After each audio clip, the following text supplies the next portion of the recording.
ይታገሱ አክስቢ ትባላለች። ለበርካታ ዓመታት በባዕድ ሀገር በስደት አሳልፋለች። ልክ እንደ ሌሎች ሁሉ ሀገሯን ትታ የመሰደዷ ምክንያት ሰርታ በመለወጥ ራሷንና ቤተሰቦቿን ለማገዝ ትልም የያዘ ሲሆን 9 ዓመታት ብትደክምም ያሰበችው ግን አልሆነላትም። የሄድኩት ቤሩት ነው። በማላቀው ሰው ነው የሄድኩት፣ ያው በህገ ወጥ ማለት ነው የሄድኩት። እዛ የነበረኝ ቆይታ 9 ዓመት ቆይቻለሁ። በ9 ዓመት ውስጥ ግን አራቱ 2 ዓመት ያለ ደሞዝ ነው የሰራሁት። እዛ የነበረኝ ህይወት ጥሩ አልነበረ። የእውነት ለመናገር ምንም የተረፍኩበት ነገር የለም፣ ኪሳራ ነው እንጂ እኔ አስቤ ሄድኩትና የነበርኩበት ሁኔታ ጥሩ አልነበረ። ሁለቱ አልተጣጣሙልኝምና ሲል ልጅ አለችኝና ልጄንም ለማሳደግ ጭምር ነበር ሄድኩት። ግን ለልጄም አልሆንኩም ለራሴም አልሆንኩም። ከ9 ዓመታት የስደት ቆይታ በኋላ ወደ ሀገሯ የተመለሰችው ይታገሱ አማራጮችን በማማተር በሀገር ሰርቶ መለወጥ እንደሚቻል በመረዳት በሀገሯ መስራት መርጣለች።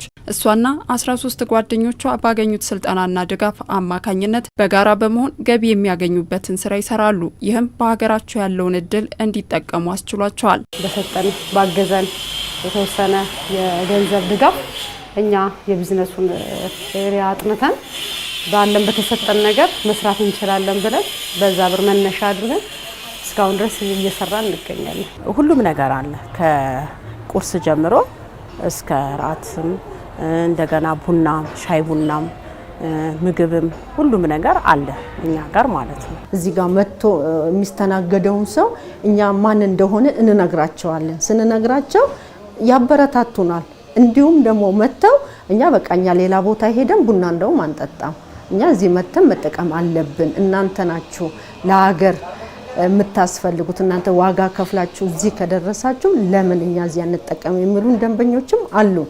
ሀገር ላይ ከትንሽ ነገር ሰው ተነስቶ መስራት ይችላል። እነሱ በህገወጥ ስደት ያዩትን ህይወት ሌሎች እህት ወንድሞቻቸው እንዳያዩት በማሰብም ካስማ የተሰኘ የበጎ አድራጎት ድርጅት በማቋቋም ህገወጥ ስደት መከላከል ላይ እየሰሩ ይገኛሉ። ወደ ተለያዩ ሀገራት የሚሄዱ ሰዎች ደህንነቱ የተጠበቀ ጉዞ እንዲያደርጉ በሚመለሱበትም ጊዜ ደግሞ የተሻለ ለሀገርም ለወገንም የሚጠቅሙ ራሳቸውንም ቤተሰብም ብሎም ሀገርን የሚጠቅሙ ሆነው እንዲመጡ የሚያደርግ የሚያሰለጥን የተለያዩ ስልጠናዎችን የተለያዩ ግንዛቤዎችን እንዲሁም ህግና ፖሊሲ አካባቢ ያሉትን ክፍተቶች በማየት ድምጻችንን በማሰማት እዚህ ዘርፍ ላይ ለውጥ እንዲመጣ ነው የተቋቋመ። ከተለያዩ ድርጅቶች ጋር በመተባበር ልምዳቸውን የማካፈልና ግንዛቤ የማስጨበጥ ተግባር ያከናውናሉ። የሚሰሩት ስራ ከስደት የተመለሱና በሀገራችን ምንም አማራጭ የለም ብለው ተስፋ ለቆረጡ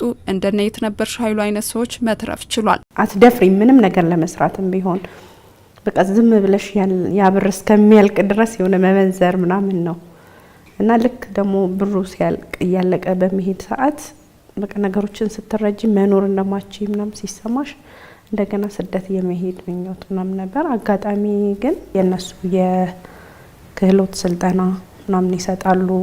አረብ ሀገር ለመጡ ልጆች ከቤት እንደወጣ አድርጎኛል። እዚህ መስራት እንደምችል ምናምን በቃ አውቄበታለሁ ብዬ አስባለሁ። ለኔ በጣም ለውጥ ነበር። ባለፈው አመት 240 ሴቶችን የማሰልጠን እድል አግኝተን ነበረ። በፍሪደም ፈንድ የገንዘብ ድጋፍ ከሲስተር የምስራች ቴክኒክና ሙያ ተቋም ጋር ኮኦፕ ኢንተርፕራይዝ ጋር አብረን ሆነን ሀገር ውስጥ ጸንቶ መስራትን እንዲለማመዱ ልጆቹን በደንብ እናገኛቸዋለን። የተለያዩ ስልጠናዎች አሉን። ባገኘነው አጋጣሚ ሁሉ ሀሳባችንን ሼር እናረጋቸዋለን። ከክፍለ ሀገር የሚመጡበት አካባቢ አሁን ለምሳሌ እንደነ አውቶቢስ ተራ እንደዚህ አካባቢ በካስማ በጎ አድራጎት ድርጅት የሚሰሩ ስራ አስፈጻሚዎች የተለያዩ እዛ አካባቢም ስላሉ እነሱን ባገኟቸው ቁጥር ያካፍሏቸዋል። ካስማ የበጎ አድራጎት ድርጅት እየሰራው የሚገኘው ተግባር ሀገር በቀል ድርጅቶችም ህገወጥ ስደትን ለማስቀረት ሚናቸው ከፍተኛ መሆኑን ያሳየና ሌሎችም በዚህ ዘርፍ ተሰማርተው ወገናቸውን እንዲረዱ የሚያበረታ ነው። ሰው ሀገር ሲሄድ ምንድነው መፍትሄ ምንድነው ግዴታዬ ስለ ክፍያ እንኳን በሰዓቱ ምንም የማውቀው ነገር አልነበረም። ደላላው ያለኝን ነገር ነው ይዤ ሄድኩትኝ። እዛ ግን የጠበቀኝ ሌላ ተቃራኒ ነበረ። ምክንያቱም ሙሉ ለሙሉ እሱን እንዳምን ያደረገኝ በሰዓቱ ሀገሬ ላይ የነበሩ ከስደት የመጡ ድርጅቶች ባለመኖራቸው የተለያዩ ሀሳቦችን መሰብሰብ ባለመቻሌ ነው። ስለዚህ አሁን ላይ በጣም ጥሩ ነው ብዬ አስባለሁ። የተለያዩ ከስደት የመጡ የተቋቋሙ ድርጅቶች መኖራቸው አስፈላጊነቱ ከፍተኛ ነው። ሰዎች ስደትን ከመምረጣቸው በፊት በሀገራቸው ያለውን አማራጭ እንዳያማተሩ ይመክራሉ።